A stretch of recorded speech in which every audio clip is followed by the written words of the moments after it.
Good day, class. For this session, we will talk about one of the topics that is essential in dealing with algebraic expression, and that is evaluating algebraic expression. So, our learning target would be first, recall the rule of PEMDAS. So, for us to evaluate an algebraic expression, we have to be familiar with the rule of PEMDAS. So let's recall the rule of PEMDAS. When we say PEMDAS, that is parentheses. So the value inside the parentheses should be the first one to be simplified. Then after that, we have the exponent. So the term with exponent, then multiplication or division. Then after that, we have the addition and subtraction. Suppose we have this example, letter A, 2 times -2 plus 7 plus 92 minus 80 minus 75. As you can see, we have operation inside the parentheses. Okay? So this -2 plus 7 and 80 minus 75. So we will simplify them first before we proceed to the next step. As you can see, I simplified it first. -2 plus 7, that is 5. So I copied 2 and 92. Then 80 minus 75, that is 5. After that, I have 2 times 5. Okay, we don't have any exponent. That's why we will proceed to multiplication. So 2 times 5 is 10. Then 92 minus 5 is 87. Okay, then we can add them, that is 10 plus 87 is 97, or 2 times 5, that is 10, plus 92, that is 102, minus 5 is 97. Okay, next, letter B. As you can see on the given in letter B, we have operation inside the parentheses or the square bracket. Then we have exponent. So let's simplify it first. Then after that, we will square that and we will multiply it by 4. Then here, we will divide 90 by 5. So our answer is -3 plus -2 is -5. Then squared, then we have here times 4. Then I copied 90 divide 5. We can simplify -5 squared, that is positive 25, times 4 is 100. Then 90 divide 5 is 18. So we can add 100 plus 18 is 118. Okay? So you have to know the rule of PEMDAS for you to evaluate algebraic expression correctly. Let's have this, evaluating algebraic expressions. So evaluate each algebraic expression for the given value of the variables. Apply the PEMDAS rule. Okay, so suppose we have this example. Number 1, a plus b minus 3, where a and b are given. We have a is equal to 2 and b is equal to 5. Okay, it means that the value of a is 2 and the value of b is 5. Therefore, we will change this a and b, or simply, we will substitute this a by 2 and this b by 5. So, we will be having a, that is 2, plus b, that is plus 5, then copy the constant minus 3. So 2 plus 5 is 7, minus 3 is positive 4. Therefore, our answer is positive 4. Number 2. As you can see, the value of x is given, which is positive 6. Therefore, we will change this x by positive 6. And take note that this 7x squared means 7 times x squared. Therefore, we will be having 7 times x is positive 6, then squared, plus 4. Okay? Next, let's square this. 6 squared or 6 times 6, that is 36, times 7 is 252. Plus 4 is 256. Therefore, number 2 is 256. Okay, try this.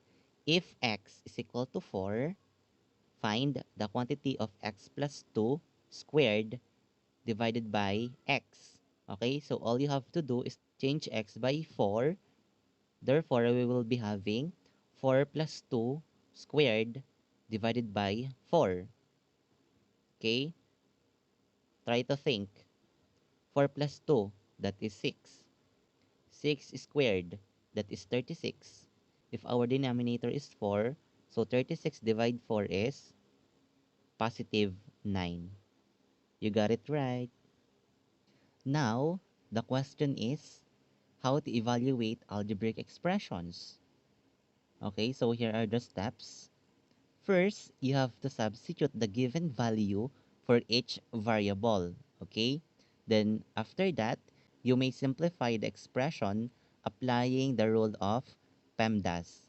As what I did earlier, I changed the variable to the given specific value.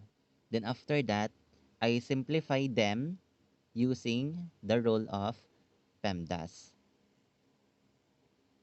So it's your turn. Try this. Number 1, 3a plus 4x squared divided by y. If a is equal to 1, x is equal to negative 3, and y is equal to positive 3.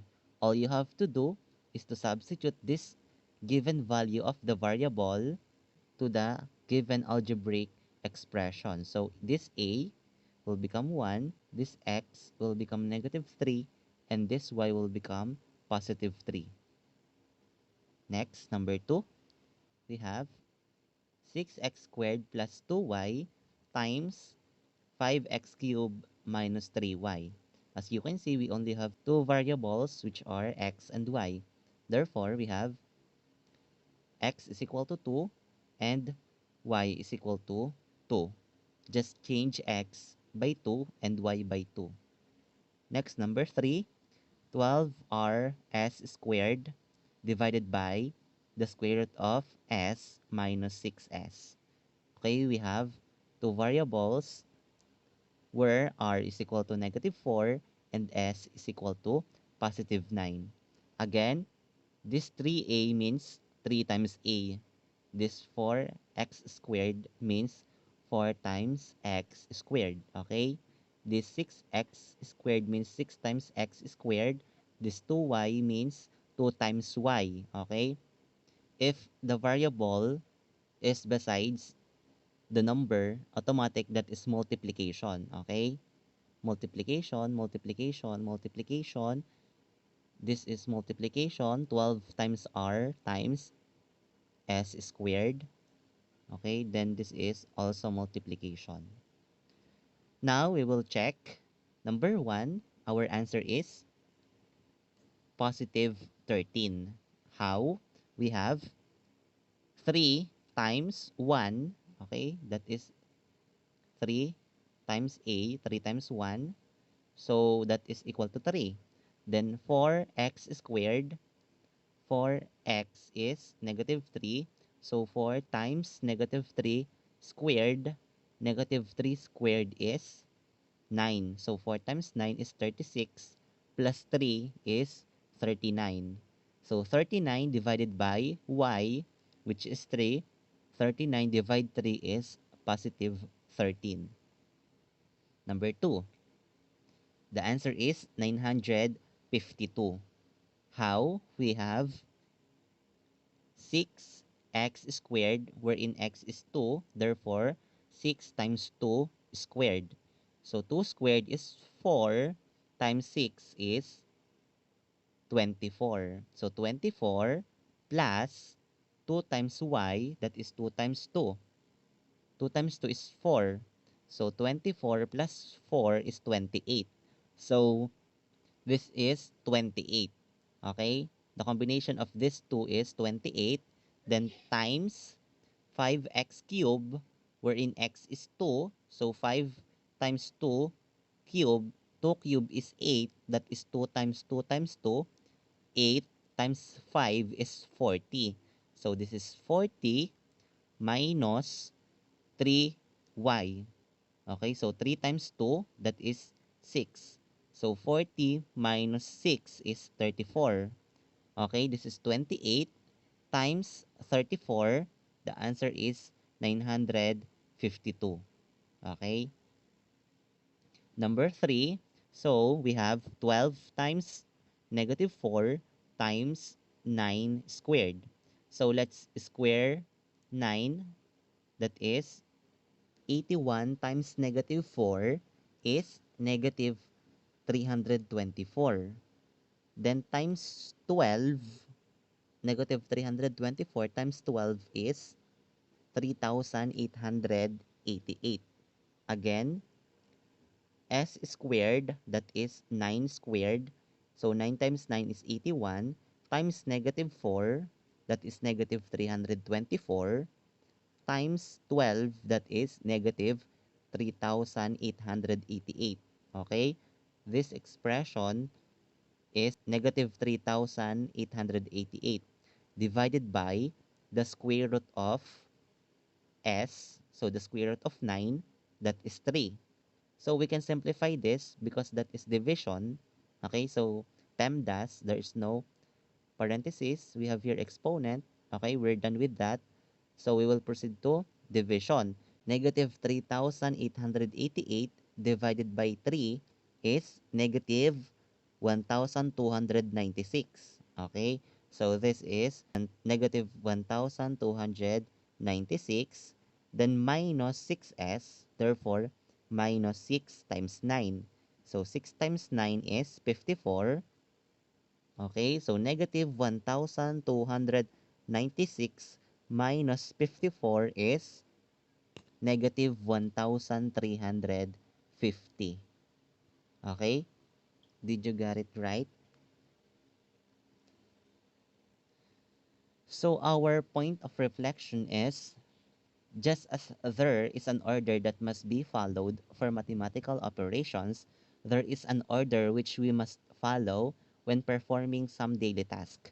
Okay, so if there is steps or rule to be followed, you have to follow it for you to come up with the correct answer. Then in our daily life, we can do the task assigned to us if we followed the instruction. Okay, so that's why it is really important to follow. Okay, that's all for today. Thank you so much and God bless you all.